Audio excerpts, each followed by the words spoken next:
bom dia.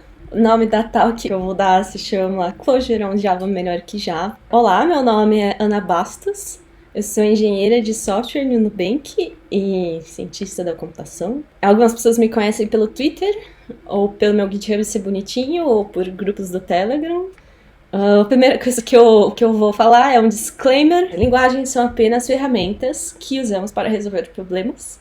Então, na hora que você vai decidir usar uma coisa, existem múltiplas variáveis que podem fazer você escolher ou não implementar algo, o que pesa mais ou não.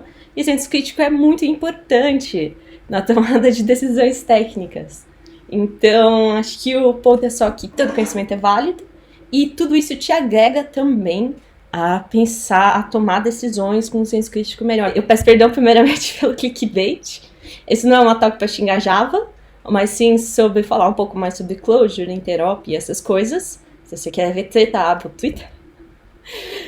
E em minha defesa existe uma palestra similar com quase o mesmo nome do Stuart Halloway, que eu chego até a abordar algumas coisas que ele aborda aqui. Então é isso. Primeiramente eu vou dar um pulinho na época dos anos 90, em que acabou de sair Friends. O Java chegou e falou, nossa, olha, a gente teve a ideia incrível de compilar, interpretar e, enfim, e rodar em qualquer lugar. Aí todo mundo falou, meu Deus, como que isso funciona? Você tem o código em Java lá bonitinho, aí compila, vira bytecode, né, aquele .class. Aí a JVM apenas lê que é a host system, apenas lê essas instruções do bytecode e interpreta. Então isso faz com que a gente consiga rodar em qualquer plataforma. Houve muitos anos de dinheiro sendo jogado para fazer isso da melhor forma otimizada possível. E o que eles esperavam a princípio era pegar a galera do C++, mas acabou pegando geral. E isso inclui, tipo, a galera do Lisp, que pra quem não sabe, Lisp é o que o Clojure é, no caso, é o que tá aí desde os anos 70. Então, a abordagem de hoje é talvez convencer duas pessoas à volta ao Lisp, ao pináculo da produtividade programmeira. O Clojure, assim, ele, diferente de Scala ou Kotlin, eles, no caso, são bootstrapped, eles são a própria linguagem. Mas o Clojure não, ele é literalmente feito no Java, é uma camadinha em cima do Java, assim, uma camadinhazinha. Então ela compila e, enfim, no bytecode acaba sendo indiferente se for em Clojure ou em Java. Por que isso, né? Bom, digamos que a JVM é mais fácil convencer a sua empresa a usar uma linguagem da JVM do que em qualquer lugar. Inclusive, você pode até programar em Clojure sem as pessoas souberem, porque é só um bytecode, né? Enfim, você tem um ecossistema muito estável, com biblioteca, com framework, você abre o IntelliJ, tem 500 mil coisas. É estável, tem muito dinheiro envolvido, que é a comunidade da Oracle. Enfim, isso faz com que seja algo estável, né? Uma estrutura sólida para você fazer algo mais experimental, não que seja super experimental, porque é uma ideia já muito velha, mas, assim, apesar de hoje você ver o Java mostrando a sua idade e suas inconsistências, ainda assim a JVM é o que é a JVM, enfim. Quando a gente fala de uma linguagem funcional, dinâmica tipada fortemente um Lisp. Então eu vou passar rapidão sobre algumas coisas funcionais. A primeira delas é que programação funcional é literalmente funções, e geralmente você vai procurar fazer funções puras. E a ideia é que você só tem função, então você só vai engatar funções e montar soluções igual Lego, assim, sabe? Dividir para conquistar. E quando você pensa em funções puras, eu gosto de exemplificar com função matemática que a gente vê na escola, porque é realmente muito similar, assim, a ideia é que, basicamente, você recebe um valor e você retorna um valor. Se não existe nada em que, sei lá, o x é 2 e ele vai retornar algo diferente de 3. Tipo, se x é 1, não tem como ser algo diferente de 2. Só que isso, na verdade, quando você tá em aplicações grandes, sei lá, em Java, já não é mais tão comum. E se você for ver bem, por exemplo, aqui, expondo essa classe. Ela tem um count, que é uma variável, e eu tô na função incrementando ela, não é algo dentro da função, fora da função. E Nesse caso, se fosse uma funçãozinha assim, isso seria certamente mais fácil de testar, né? Porque você só testa a função e não a classe inteira e todos os estados possíveis, e é completamente previsível, porque eu olho e falo, mano, eu sei claramente o que vai me retornar só olhando para essa função. E então é isso que eu gosto de definir como side effect no geral. A partir do momento que você olha para uma funçãozinha, para um pedaço de código, e não for o suficiente para você entender tudo, você tem um side effect. Porque assim, ele pode mutar alguma coisa, ele pode receber alguma variável aleatória, nananã, e se você não olha para a função e tem algo externo que você não sabe que vai retornar, e então não é puro. Óbvio, assim, o update no banco, receber um input também são fora do mundo das funções puras, mas até aí vocês entenderam o conceito. Enfim, em Java você tem o que é esse exemplo aí, né, que é mutável. Então, o que é mutabilidade, né? Eu tenho, por exemplo, a variável count, que é um inteiro com valor 1, e ela está numa referência lá na memória. Se eu rodo esse count mais, ele vai modificar a mesma referência na memória. Ele mutou a variável count, ainda a mesma variável count. Agora, quando você fala sobre mutabilidade, o Clojure, por exemplo, ele separa o que é uma referência e o que são os valores, o que é bem diferente do que a gente geralmente pensa em orientação a objetos. Então, você não modifica, você retorna algo novo. Então, por exemplo, se eu tenho esse mesmo caso e eu rodo uma função de incrementar do Clojure, ele só vai me retornar int 2, aí eu bindo onde eu quiser, ou sei lá, mas não é a mesma referência. Enfim, o Clojure, ele, pela própria linguagem, ele encoraja você a fazer funções puras e com imutabilidade, porque as suas estruturas são imutáveis. Isso foi muito bem pensado, no caso, muito bem pensado, na verdade é um dos motivos para o Clojure existir, o que eu vou falar mais em breve. Mas enfim, quais são os tipos do Clojure? Esses tipos do Clojure, eles não são nada muito alien, eles são literalmente os tipos do próprio Java, assim, tipo, o Java String, a string do Clojure é o Java String. Não tem algo enclausurado, não, é Java Lang Number, o int deles. Eles são estruturas persistentes. Então, por exemplo, quando você fala de listas ou vetores, que são os agregados do Clojure, eles, na verdade, por debaixo dos panos são aquele persistent list ou persistent vector do próprio Java. E o map, que é similar a um objeto, assim, é um persistent map. Enfim, são coisas imutáveis do próprio Java e, portanto, tem as otimizações do próprio Java, o que é bom. Enfim, por quê? Uma vez tinha um mocinho, acho que chamado Rich Hickey, de acordo com as fontes da internet, ele trabalhava em Java para aplicações altamente concorrentes. E apesar de Java ter sido um dos pioneiros nessas coisas de thread safe, ele, na verdade, teve muito problema com o fato dessas linguagens serem mutáveis e por default. Então, para ele foi muito um problema. Por exemplo, se você muta uma coisa e muta outra, é difícil se manter em sync com múltiplas threads. E lidar com toda essa... E ele notou que a mutabilidade era a fonte de todos esses problemas de sincronização. Então, a ideia é que ele achou muito mais simples e tranquilo quando ele tentou fazer aplicações multithreaded de forma imutável. Um exemplo simples, sei lá, tem aqui conta, uma estrutura assim em Java. Conta, cliente, transação, cliente tem endereço, tem transação e transação. Então essa é a nessa estrutura. E só que assim, agora eu tenho pontos, que são, quando eu faço uma transação eu ganho pontos, se eu consumo uma outra transação, ele consome esses pontos, como se fossem milhas. Só que pensando em relação à complexidade, assim, tipo, a conta tem o seu próprio estado. E o cliente também tem o seu próprio estado. A transação disso também. A transação também. Então, assim, cada um desses cantinhos tem que controlar o seu próprio estado. E cada um pode precisa aprender a lidar com qualquer efeito colateral a se considerar. Sei lá, a transação deu errado. Aí a lista zoa. Aí o ponto tem que ser consistente. Então, você tem que fazer a lógica de negócio de forma defensiva. E, enfim, então o código meio que mistura no mesmo lugar o que é regra de negócio e regra de concorrência, porque você tem que garantir a consistência. E, obviamente, com 1000 pontos de falha, fica muito mais difícil. E é por isso que existe no Clojure um negócio chamado Atom, que é para lidar com atomicidade. No caso, acho que outras linguagens teriam algo similar. Mas a ideia é que você não tem um estado em cada uma dessas coisas. Tudo isso é só uma estrutura simples, com uma estrutura, sei lá, igual um objeto, igual um JSON. E aí, se eu quero adicionar uma transação, eu não vou e tipo, não, dentro do transaction list eu vou pôr uma transação que vai... Não, eu só retorno, eu faço uma função que aplica para essa estrutura de dados inteira e coloco essa nova transação. Então, eu jogo fora o estado antigo, coloco o estado novo, que vai ser, no caso, com a transação, com o estado consistente entre tudo. E por que isso é bom? Basicamente, supondo que eu tenho 2 threads, no caso, e eu tenho a estrutura dentro de um atom, uma referência para os valores.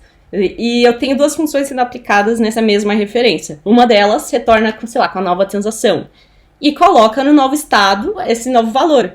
Então, essa segunda vai ver, assim, o que eu tinha feito estava com uma referência que não existe. Então, eu vou ter que pegar da referência nova e aplicar da referência nova. Isso foi 100% sequencial.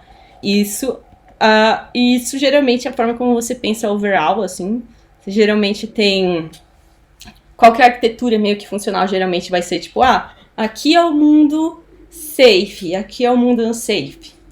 Isso você vê desde a arquitetura do Uncle Bob, do Clean Architecture, quanto, sei lá, até no Redux, que é isso, você recebe uma coisa em pura mesh e torna. Enfim, isso só foi possível, por quê? Porque a gente tem um estado consistente e tem funções puras que olhou e falou a referência correta, sabe? E o Atom lidou de forma sensata com a atomicidade. E isso é bom porque, já que não muta, fica mais fácil dar uma referência para um lugar ou para o outro, porque você tem mais segurança, não precisa ficar sendo defensivo, é mais easy to reason about. Você não precisa ficar se preocupando com invariantes. Enfim, agora eu vou falar um pouco sobre o Lisp. Tudo isso é graças a ser uma linguagem funcional, bonita. Então, como que funciona em si? Vou falar sobre o Lisp. Geralmente, quando você olha isso e fala, meu Deus, Ana, o que é isso? O que é Lisp? Que horrível. E assim, nossa, esse monte de parênteses parece um alien. E aí alguém de Lisp muito provavelmente vai chegar pra você na internet e vai falar, como assim? É feito pra ser super fácil. Tem livro de Racket pra criança, o livro da MIT pra ensinar a gente a começar na programação. Enfim, aí vem assim, o que é fácil, né?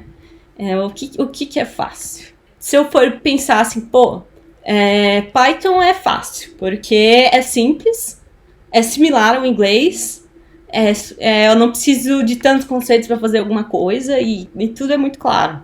Aí, sei lá, o que eu penso? C++. Putz, é difícil, porque ele tem uma sintaxe complexa, é muito fácil de eu fazer merda lá dentro, e eu preciso ter uma foundation maior para fazer as coisas. Enfim, mas tem também a questão que, por exemplo, se eu tô mais familiar com Python, que provavelmente porque o inglês é familiar para mim. Agora, se é alguém do C Sharp, vai ser mais fácil pro Java.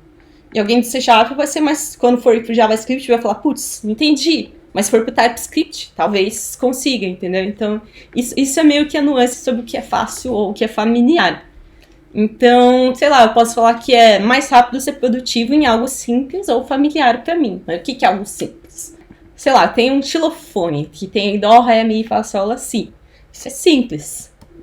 Agora eu tenho piano. Sei lá, acho que eu tenho mais notas, eu tenho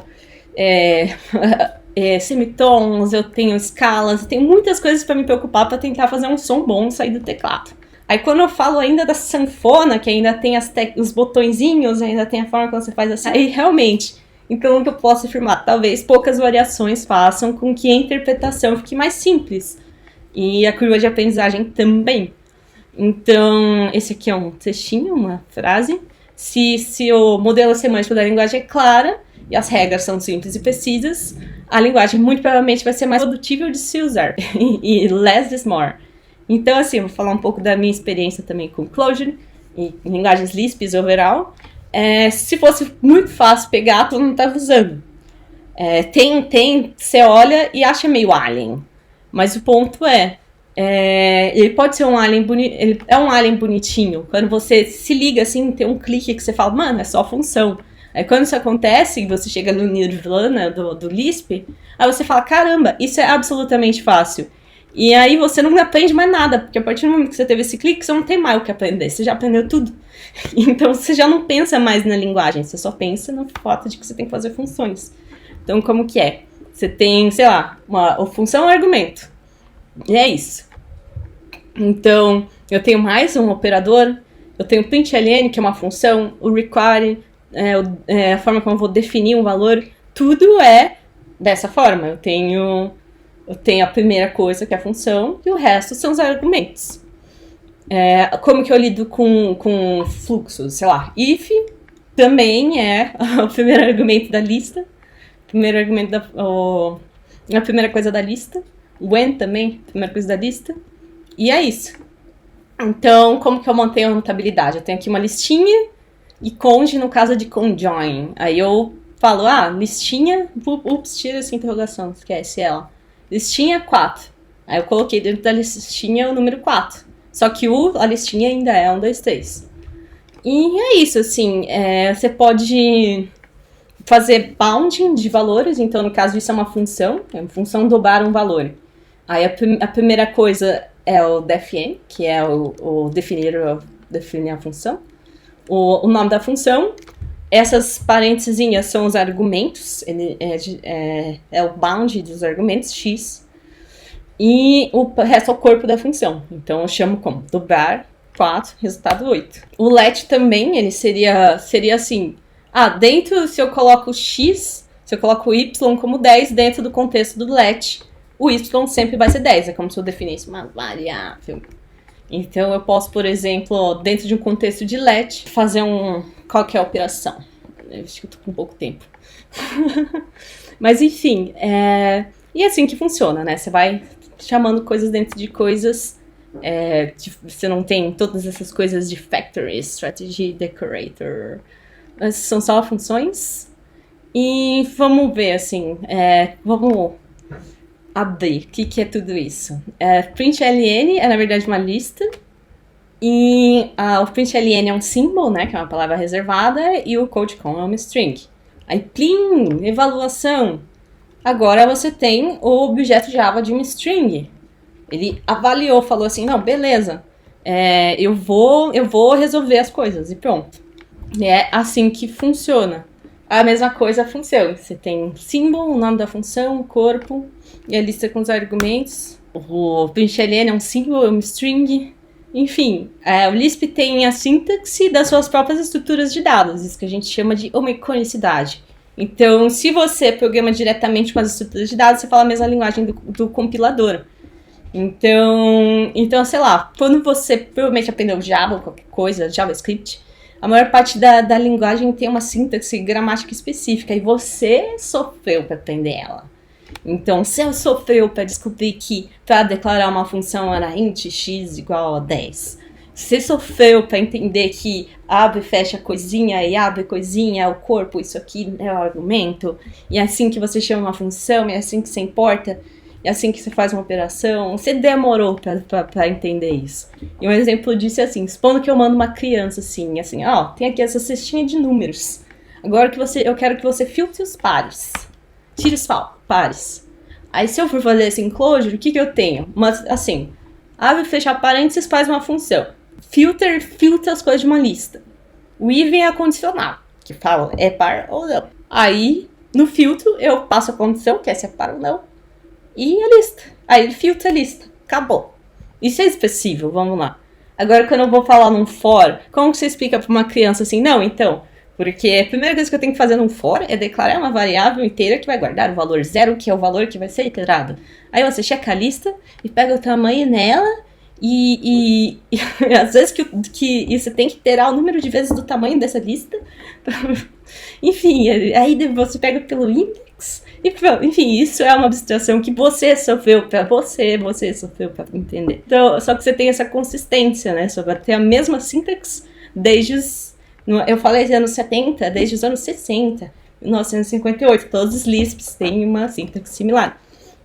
E o closure pode chamar tudo do Java diretamente. E você tem também essa consistência, que é um verbo e o argumento. Então, sei lá, eu vou chamar um método de uma instância, sei lá, s to uppercase.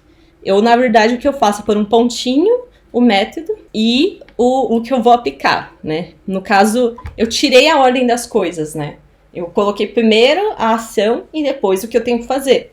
A mesma coisa no push. Eu tenho, ao invés de eu, estou dando o objeto e aí o push. Não, push no objeto com valor de 5. Você tem essa consistência, né?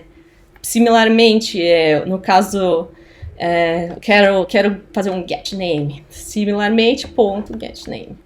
Quero pegar um método estático. Aí, no caso, a forma como você faz é barrinha, né? Você não faz com ponto.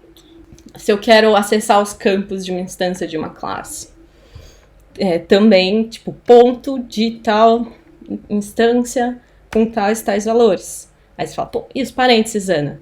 Aí tem essa tirinha, né? Nossa, Lisp é muito confuso. Quantos parênteses? Aí, enfim, eu vou então propor uma brincadeira do por que não compila?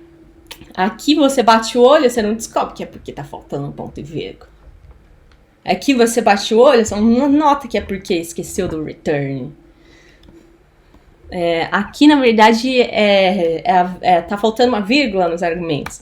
Enfim, essas coisas são coisas que você não tem no Clojure, porque são sintaxes irrelevantes, ponto e vírgula. A vírgula é irrelevante, porque eu sei que tem sempre números pares, porque eu preciso ficar disparando em vírgula. Porque eu preciso dar return, se é óbvio que vou retornar no final do corpo. Enfim, outro exercício legal. Vamos contar os parênteses. Isso aqui eu peguei de um artigo chamado Java with a Clojure Mindset. Ele botou o mesmo código do projeto que ele tinha em Java, em Clojure, lado a lado, e contou os parênteses. E adivinha só, o Java tem mais parênteses. Além disso, olha só que incrível. Supondo que eu quero dar um getAddress e um getZipCode logo em seguida de uma estrutura chamada person. Em Clojure, eu posso fazer isso com literalmente um abre e fecha de parênteses com esse syntax sugar, que é de interop, que eu faço um chaining, né, de pegar valores. Enfim, Java Apps, mais parênteses do que Clojure? E também 10 vezes mais código, né? No caso, esse meme é daquele artigo que eu tinha citado, e ele comenta que no site do To-Do, que são várias implementações de uma to-do list, em Java 7 com MVC é 300 mil linhas, em Java 8 também, e em Clojure, na verdade, é muito menos linhas. E isso ainda excluindo códigos, bibliotecas e frameworks, porque Clojure ainda seria muito menor. Mas enfim, isso na verdade é um fato. O cara do Walmart já comentou que, diminuiu 1/5 do que ele tinha escrito em Java quando ele começou a usar Clojure. Enfim, você não tem um overhead das suas estruturas de dados. Essas são as razões. Você não tem overhead de estrutura de dados, um monte de boilerplate. E também porque funcional tende a ser mais declarativo, assim, as coisas tendem a ser mais explícitas e menos passo a passo. Outra coisa bem consistente, se temos o Java Lang null pointer exception, quem nunca passou por isso? O ponto o null no Java é um valor, e isso é um problema, porque qualquer referência pode ser null, e sempre que você for chamar alguma coisa e ela for null, você vai ter um null pointer exception, aí você vai chorar, porque para descobrir onde foi isso, o que está null vai ser difícil. Isso aqui é um pedaço de código do próprio Apache Utils, que é para checar se uma string, por exemplo, é vazia, se é white space ou não. Então, isso é o workaround para fazer isso. Sendo que em Lisp, geralmente, você tem algo chamado nil pooling, que é basicamente, o nil é esperado em todas as funções. Você sempre espera o nil. E o nil representa vazio e falso. Então, para fazer algo assim, seria 100% simples no Clojure. E você não tem mais, null pointers exceptions, porque se você tem um null, todas as funções já sabem lidar com o fato de ser null, que já esperam como vazio, não esperam como valor.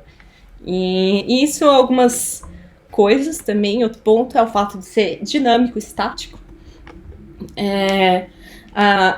Até que ponto, né, o Java sendo estático ajuda ou atrapalha? Isso é um dos pontos que o Ruchik chega a comentar bastante, que é também uma das maiores motivações dele na hora de criar o Clojure, né?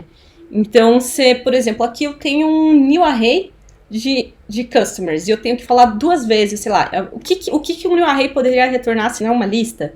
Então, meio que assim, é só um exemplo sobre como o type system às vezes pode ser mais uma repetição do que realmente ajudar. Então, aqui na verdade só como você faz uma nova instância no Clojure, só, just in case. E aqui também, como que você chamaria? Java Utility. E além disso, você tem em Clojure algo chamado namespaces.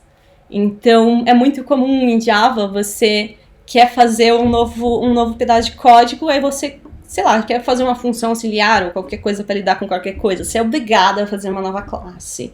E agora não em Java 8, mas é o padrão, geralmente, do Java. Tem até acho que isso é o próximo ponto vem a calhar sobre uma palestra de Java, Stop Using Classes, que em Python é muito comum também você fazer classes para tudo. E assim, isso é uma quebra, assim, do que realmente deveria ser uma classe, né? Então, assim, se você quer um código auxiliar, uma função auxiliar, às vezes ela deveria ser só uma função. E a forma como o Clojure faz são namespaces, em que você só organiza o código a partir do que cada pedaço deveria servir, assim, é a forma de você organizar. Então, todo o código meio que está dentro de um namespace. Isso é um exemplo de um namespace. Você põe o nome do namespace também com pontinhos, é similar ao Java, né, em relação ao nome que está dentro da pastinha. E nele você também põe os requires, as coisas que você precisa pôr. Né? Você pode também importar as coisas do Java dentro de um namespace. Enfim, agora supondo que eu tenho essa estrutura, né, um public class person. O que eu ganho com isso, né? Vamos lá. Eu fiz essa classe, mas o que ela me dá? O que o Java me dá em relação a isso? Porque isso é um dos pontos que o Rishik conta, né? Porque geralmente você quer as coisas jogadas, você não quer várias coisas compostas que você não vai usar. Você quer não ter essas coisas. Então, por exemplo, quando eu faço uma classe dessa, o que ela me dá é literalmente um toString, que é ruim, que provavelmente vou ter que dar override, um hashcode que também é ruim, que muito provavelmente vou ter que dar override, e muito provavelmente eu vou ter que criar funções específicas para essa classe, para pegar a cada uma das coisas, assim. Eu geralmente tenho os getSets, que eu tenho que fazer elas, e ainda eu preciso fazer as funções para manipular esses dados. E então, assim, quando eu falo assim, eu não posso acessar essas coisas de forma genérica. Por exemplo, eu não posso simplesmente reutilizar esse print address em outra parte do meu código, porque ele se refere a essa estrutura. Então, eu não posso acessar de forma genérica. Isso, obviamente, é chato, porque eu vou tentar solucionar, sei lá, eu vou ter que estar sempre reinventando o meu sistema, eu vou ter que sempre estar precisando de bibliotecas de mapping, que tem muitas no Java. E assim, isso é algo que falta no Java, que é o acesso universal das estruturas, né? Você tem o acesso direto à JVM. Então, assim, é uma questão de usabilidade, né? Não de segurança. Mas eu não ganho nada com esses métodos de getSet na maior parte das vezes. Mas se fosse uma estrutura, assim, uma estrutura só, um mapão, assim, eu teria mais poder. Eu poderia simplesmente pegar os valores sem precisar ficar indo atrás, assim. Eu poderia... Essas funções são genéricas, eu posso usar elas em qualquer lugar. Então, uma nova classe vem com 0 funcionalidades, é completamente isolado de todos os códigos que eu tenho. E se eu fizesse um map cru, eu teria funções que são genéricas que eu posso usar para toda a estrutura, que eles se referem à estrutura do map, e não especificamente para um pedaço de código. Então, é muito mais fácil eu achar no GitHub uma biblioteca que trabalha com o que eu estou mexendo, que é um map cru, do que da biblioteca que eu acabei de criar, porque eu acabei de criar ela. Então, eu não tenho nada que me ajude a usar ela. Então, essa é a diferença entre algo orientado a objetos e algo orientado a dados, né? Então, tem essa citação, que é melhor você ter 100 funções para operar em uma estrutura de dados do que ter 10 funções para operar em cada uma das 10 estruturas de dados, né? Que é algo comum em Java. Então, às vezes, se eu deixasse as coisas cruzonas, eu consigo fazer o mesmo código para lógica, para infraestrutura, para configuração e reutilizar nesses lugares. Então, por exemplo, supondo que aquela estrutura está em map comum de Clojure, eu tenho todas essas funções do Clojure para usar nela, inteirar nela, manipular esses dados como também outras. E é isso, assim. Eu não teria nada na API do Java que poderia ajudar a lidar se fosse daquela forma. Talvez, no máximo, se eu fosse fazer reflections. Enfim, o Clojure, ele na verdade, não só para imutabilidade, ele foi feito para dar poder para a pessoa que está na JVM. Less is more. Se você entrar no cheat sheet, né, que isso é uma colinha de todas as funções do Clojure, óbvio que isso não é todas as funções, mas você vê como é super claro, assim, o que são todas as funções para você lidar com as estruturas, e no dia a dia acaba sendo mesmo, literalmente, você usando elas para montar suas coisas. Então, enfim, é a balança entre até que ponto o estático está me ajudando ou está não me ajudando, assim, não que, funcional é tudo dinâmico, não, porque existem funcionais estáticas e só que isso é bonito demais para talk de hoje. Mas assim, o que você geralmente quer, obviamente, quando você está usando Clojure, lembra dessas estruturas, elas funcionam com classes do Java, assim, então, por exemplo, se eu uso essas funções do Clojure, eu posso usar elas em classes do Java, em coisas do Java, assim. Então, é por isso que Clojure é sobre alcançar a JVM. Enfim, geralmente você vai querer specs.